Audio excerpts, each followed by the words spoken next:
the dark side in their work, even while allowing some rays of hope to penetrate. Let's have on stage Anish Sarkar, Çiler İlhan, and Zac O'Yeah for celebrating Noir.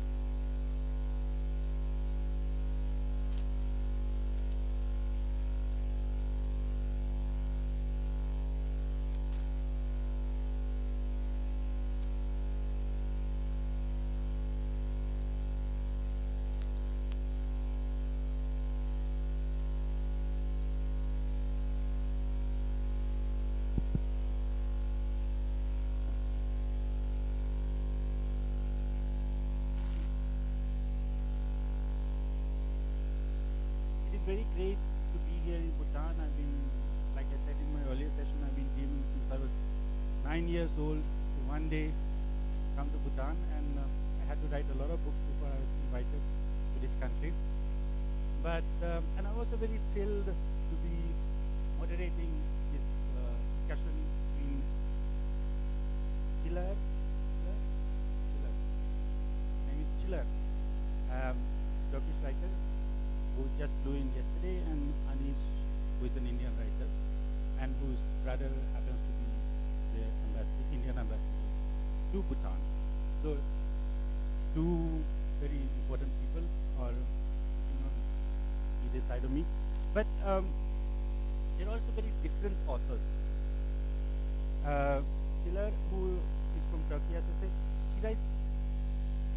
I just read one of her books that have been published in English. Short prose pieces that read like almost like poems. In fact, I'm pretty sure they actually are poems, but they do narrate stories of a very sinister nature, of human cruelty, and very dark, very realistic narratives about oppression and other wrongs in her home country and in some other countries in the world, viewed with extreme emotional depth and deep social pathos. Anish, on the other hand, he's a thriller writer, like unapologetically pulpy thriller writer, wonderful thriller writer, in the, I would say, in the vein of, say, Agatha Christie or Dan Brown. And his plotting stays that same kind of craftsmanship that his stories move at top speed. You keep turning the page, and often it borders on the very implausible. You know, like watching a James Bond movie. You know that this couldn't happen in reality, but he sort of pulls it through somehow, just like Agatha Christie and Dan Brown, and so as a reader, one finds oneself really pulled into his stories, and one is unable to stop reading until one finishes the book at the very last page. So, on one level, they have absolutely nothing in common as writers, except for one or two things, maybe. I mean, they both have very corporate lifestyles, and they sort of seem to be writing at night when they come home from office. And then we also, with both their books, state a kind of macabre darkness that they both probe and explore through their writing. So I would like to start this talk just like we'll plunge right into it. Why this sort of macabre interest in death and murders and evil? I mean, did you guys have some really bad childhoods or something? Second line.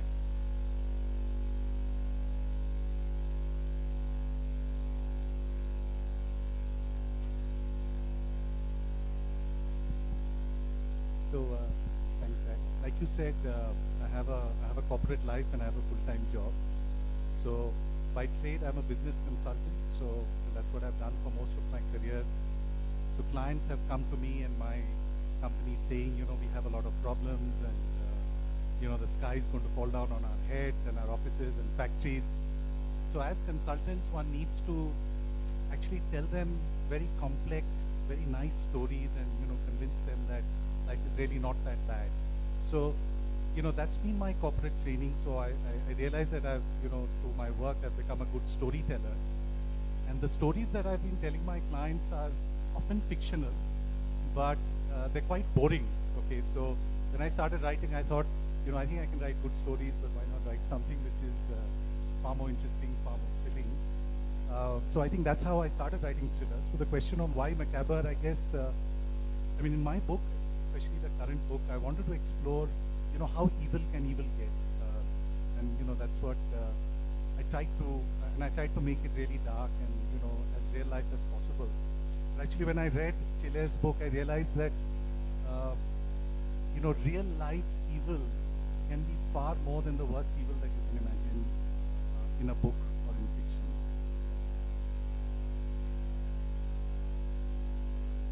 Yes, the same question if you don't mind. Or is your childhood like you don't want to talk about it? Well, think of me as your therapist. Open your heart. that will take years then. It's not easy. Yes, it's dark, and I really apologize from anyone who has to read my book. And I tell my friends, do not read it while lying on the beach or before you go to bed, because it is a tough book. But being a woman, maybe it might sound a bit cliche, but being a woman and being a woman writer in that part of the world where we are living, Turkey, okay, it looks civilized, but there are many things that we still need to cover. I just was open to those kind of wounds, let me put it that way. And then having studied internationals with a political background, I just was reading how the society, the politics was affecting everyone.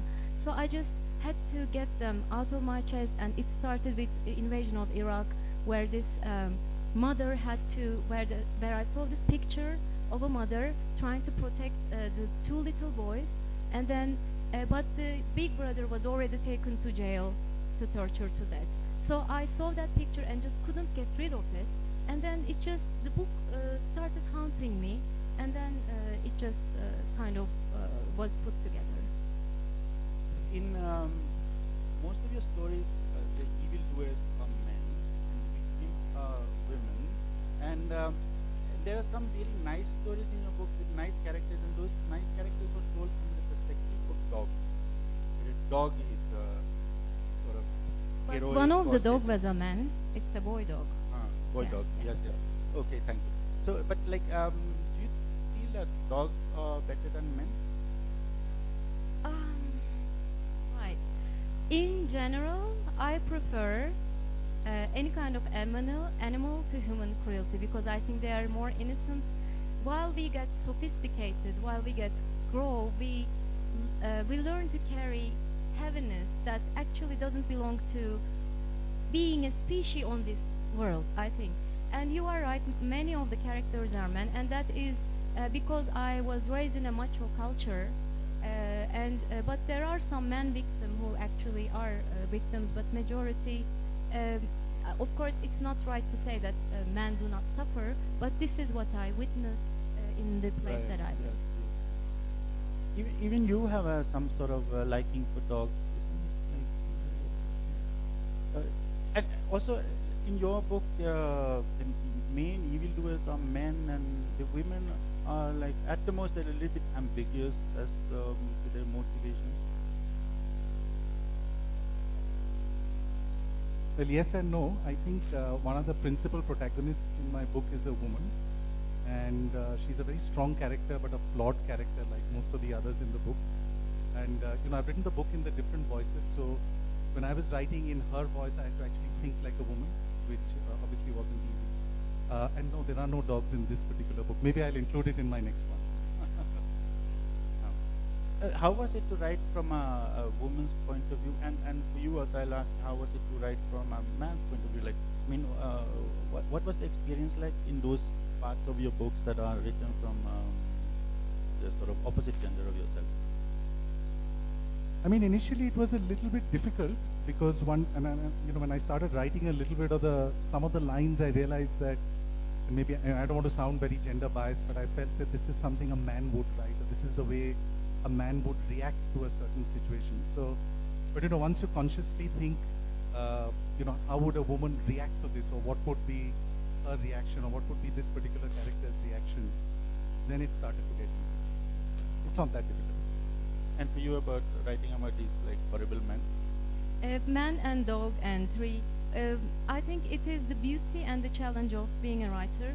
And I found myself trying to stop myself and shut myself up very frequently while writing. And I was like, okay, a young boy wouldn't say that. You are the writer who wants to speak, so just back off and let your character speak. There were some parts that I spent really days to think the language, what kind of a language I should build so that it sounds realistic. And coming to dog part, we had two Labradors. They both died at their own age. So I was totally in love with them, and it really wasn't easy because I think with them I was a dog myself. Many of your stories, they have not to give anything away, but like, let's say, negative outcome. So they end up with characters essentially dying often. So like, I mean, writing that kind of stuff, do you feel it depresses you, or is it like therapy for you, or I mean, how does it sort of, as your therapist, I'm asking this a very neutral question. I won't say anything at the end of the session to you. Well, yes, actually, honestly, I didn't realize it was a very heavy book until I was checking the English translation, because I was going through a very hard time myself personally. And when you're going through that hard time, it's easier to write bad things and poison your readers. I'm not finished. No. And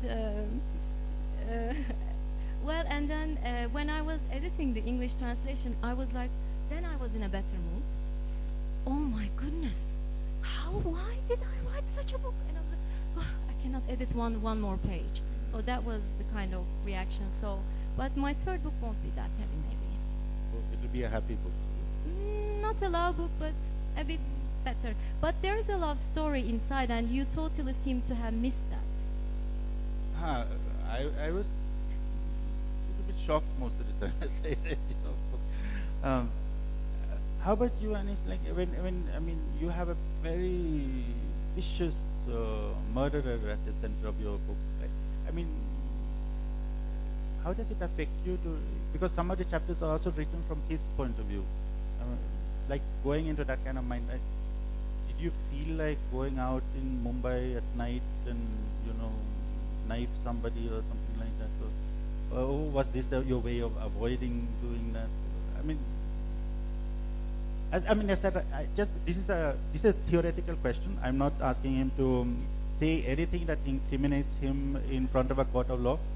I'm just asking, like, because as a novelist myself, I know that sometimes the characters get under your skin, and if you write about somebody who is like really evil, you might I don't know, kick a dog or something like that. No, absolutely. I think well, obviously, as a writer, like Çiler said, part of the skill of writing is to put yourself in the character's shoes, or mind really. And because mine is a story told from multiple points of view, I did have to put myself in, the killer's point of view as well, because some of the chapters are from that person's point of view. And I have to say, when I reread a couple of the chapters as I was reviewing the drafts, it actually disturbed me a little bit.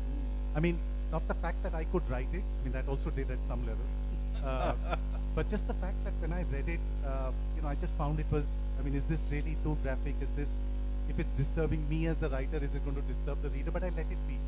Because, at the end of the day, the book is, I've tried to make it real. Yes, it is pulpy. It has a lot of masala. So for example, one group of readers that's extremely interested in this book is a lot of my school friends, because this is essentially about a group of school friends who grow up, and I've studied in a boys' school all my life, but in my book, I've made it a co-educational school, so they're very interested to know where I got the address from, etc. But I think at the end of the day, they are solving a murder mystery, and it's real people solving a murder mystery. Yeah, not cops. It's not the cops, or we were talking earlier about detectives. I think the whole concept of a detective, like Sherlock Holmes sitting in his parlor waiting for somebody to come is, probably not there. I remember till a few years ago in Mumbai, in Sion, if any of you are familiar with Mumbai, this big hoarding of a Globe detective agency or something, and they showed these two people, wearing a hat like yours, and very, very dark glasses. And I said, these glasses are so dark, they can't see through it. I mean, how can they do any detection? So it's become a bit of a caricature probably. But real life people have to solve it. Do you, as a novelist, do you ever think of censoring yourself? Like, because you were talking about the graphic nature of some of the things you do. Like, do you exercise some form of self-censorship with regards to that? Actually, when I wrote the book, there are some graphic sort of parts of the book. So I asked my editor, and she's quite experienced with a lot of graphic novels with my publisher, but not graphic novels, novels with like graphic content. And she said, no, this is fine. So I went with her view. But yes, I mean, at some point I did feel that maybe I need to censor this. And were you at but I did fine. But were you at any point of time worried, like what the reading public would, how they would react, like thinking like, oh, this nice fellow wrote this very dirty book, and because you're such a jolly guy, and the characters in your book are such terrible people. Well, I was a little worried what my mother and mother-in-law would think about it, but they both seem to have liked it, so I guess I'm okay. And how about you? Because some of the stories in your book are, you both have a very deep, I would say, like social consciousness in your writing as well. But especially in your book, because what we read about Turkey today is like half the population seems to have been arrested and for something or the other, and your books are quite explicit in matters of like when you talk about injustices and things like that. Do you think about censoring your writing when you write, or do you worry about like public outcry against your writing or anything like that? Well, about censoring, I did censor myself, but it wasn't related to the content. I just I consciously gave a break to the reader with nice pieces about the dogs and their small love stories, so that the reader could breathe. That was my censorship, but I didn't really think or do censorship in that sense. Coming to the other question, being political and social content, I really do not. I think the government doesn't understand my book, because they still support me going to literature festivals. I'm grateful to them for that. I'm not scared at this moment, because what I write, I do not badmouth any explicit government. I talk about humanity and being passionate towards humankind, and I talk about being exiled not only for political borders, but being exiled in your heart, yourself. So I think they do not see it as a threat in that sense. Let me just say something. With my book, I've not had the same problem of people from government sort of worrying. The only one from the government who's read it is my brother. So at the moment, I'm okay. But wait, he might recommend it to some other government servants, and then you'll see what happens. What sort of relationship do you have with your readers in Turkey? Like, what sort of feedback do you get from people who have read your book in Turkish? Because they originally published in Turkish, and what I've read is a translation into English, right? Well, it's not a best-selling book at all. It's not a law book. It's not a thriller. In that sense, being a writer who has been translated already to 13 languages, and we have 7 more languages to come, I think I am seen better as a writer in the other countries that I'm published. So it's not like I would be stopped by people while I'm walking. But the readers and the writers, the critics, pen members, which I'm a member of, and readers, they the most common thing I hear from them, it's a very strong book, and we love it. This is the best, the common feedback I get. Yeah, it is an extremely powerful book, and I would recommend everybody to read it really for Not before going to bed. but not and not before meals. And kids under 15, no. When you grow up. How is your relationship to readers? Because in India, crime fiction is sort of a growing genre. And there's quite a lot of people like us who write thrillers for the Indian market. You meet a lot of your readers, and what sort of reactions do you get to your writing from them? Apart from their government servants like your brother. Well, the only time I've ever been stopped and kind of asked for autographs is here at this fest, because a lot of these school children have mistaken me for a famous author, which I'm not. But it's still nice, so I've been writing long sort of messages to each of them. Then I realized it's taking too much time, but thank you, I appreciate that anyway. But I think in general, readers, so my first book was published about 6 years back, so it took me a long time to do the next one. At this rate, and it's only going up, so at this rate I probably going to write 2 more before I die, unless I become a lot more efficient, which I hope to be. But I think the readership grows with each book. Take better care of your health. Yeah, that's Right? Don't start the day with a rum. I thought some rum, that's what you had promised us. Oh, did I? These are laced with some white rum. But yeah, I think readership Carry on. has been going on, has been, I guess with every book you write, more and more people start to read you, hopefully, as long as you've written something worth reading. I think the feedback for my current book, which has just come out a month back, has been quite positive.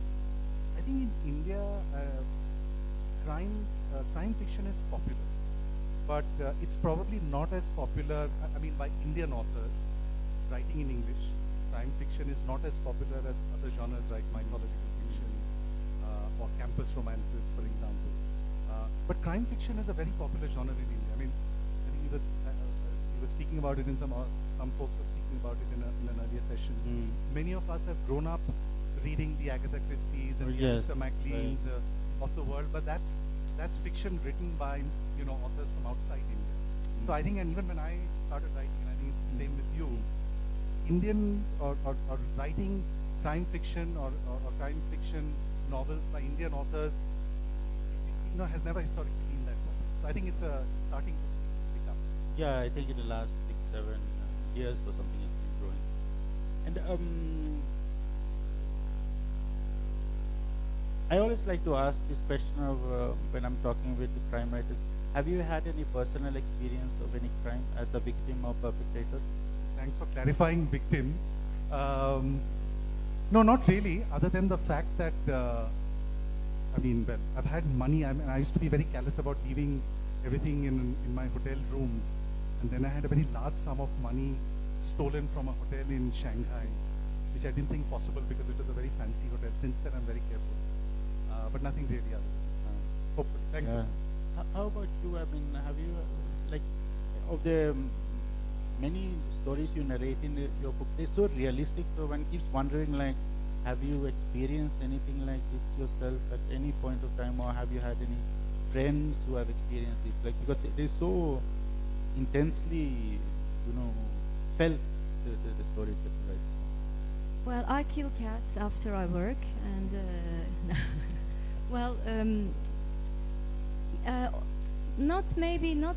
there is nothing that would strike you now among the things I would told you. Like, I didn't witness a crime, I didn't witness something really dramatic, but I think these small things, when, for example, you see a kid being slapped by his mother, or something that you read, or a friend that is in jail, or minority people in Turkey who do not have the right to speak. I have grown with them, and I have witnessed them, how they cannot be. And my mother used to tell me, like, she's Kurdish, he's Kurdish. couldn't even pronounce The word, things. yeah. And then I was just putting myself in their shoes, and I'm like, so what? You know, it's their country as well. It's not only them, it's gypsies, political-wise, it's that. And then my book actually talks about being exiled in every situation. Maybe the closest thing that I can relate to the book, my father, he didn't let me become a writer or an artist, and they never kind of really respected it. So I was actually for many years an exile, although I was writing since I was 10. And that's the, you know, closest situation I can associate myself with, which is very hard, which is not, you don't see your, I don't know, brother being killed in front of your eyes, but it's a consistent internal and heavy pain not to be allowed to be yourself in your family, because it's, your family is makes you what you are. So then you try to exist in another way that you are not allowed to be. If you let me, I'll just want to recite something that Zac O'Yeah said today. I think this is why big writers become big writers. He summarized it one sentence what I was trying to say in a book. So this is what he said. I totally agree with it. Zac O'Yeah. Yes, yes. He said, home is not where we live, it's something that lives inside us. Actually, my book it's the summary of the book. Very beautiful. Before we open up to audience questions, I will do a very, very quick association game. As your therapist, I'm going to say a certain word, and you'll say the first thing that comes to your mind. Okay? No. You're? Look at this. As your therapist, I would advise you to participate in this game. Okay, first word, evil. Evil. Evil. You. And what about you? Real life. Hatred. Hatred. Love. Omnipresent. Revenge. Revenge. Is a cold dish.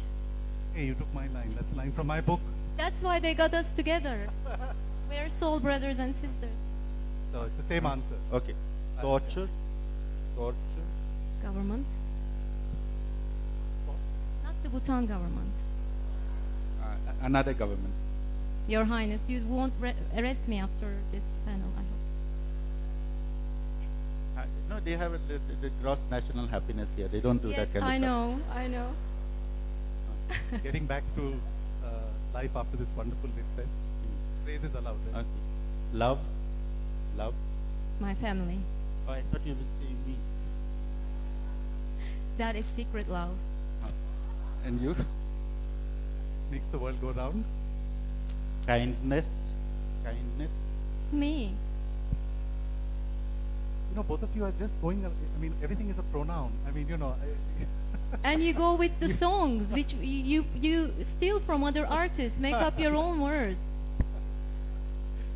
How long will this take? Yeah, I was going to wonder. Okay, What last. is the last one? God. God. God. God. Believe. Hope. Okay. Any questions from the audience? Now you know everything about these guys, but you may have some, you may be puzzled about some of the things they've said, so please ask them to clarify. May I say something? Oh, please. I know it's going to sound like thanking my mother after the Oscars, but this is a really special thing. We've been talking about it. Bhutan was in my list of countries to see since, I don't know, really many years. And tomorrow is my birthday. And I got invited by this wonderful festival sponsored by Turkish government in a strange way to come here. It cannot be much more meaningful to come here being me just before my birthday. And miracle, I know you came for him, Your Highness, but it's a miracle that you show up as well. So thank you. I thank the festival, and I thank everyone for being here. I think it's a miraculous moment for me. Thank you.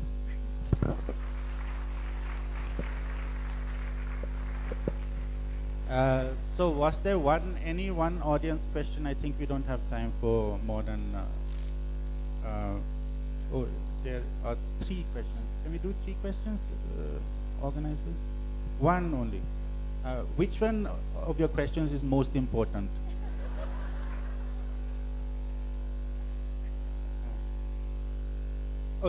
The boy raised his hand first. We'll do that question. And otherwise, you can talk after the show with our guest.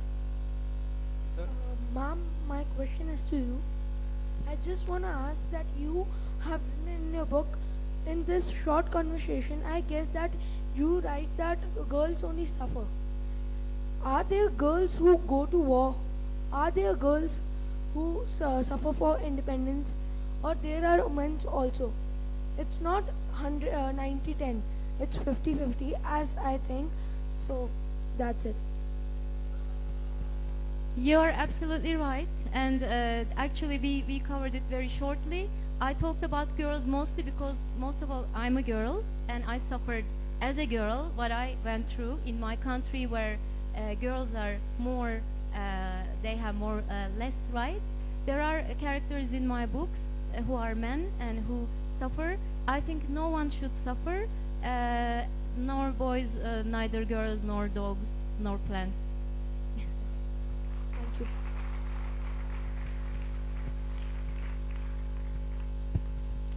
Thank you very much for coming and listening to us, and I hope you got something interesting to think about from this session. And I hope that you all will read more books after having listened to these 2 phenomenal authors. Starting with the 3 of us, our books, of course, and not any other books. Okay? Thank you.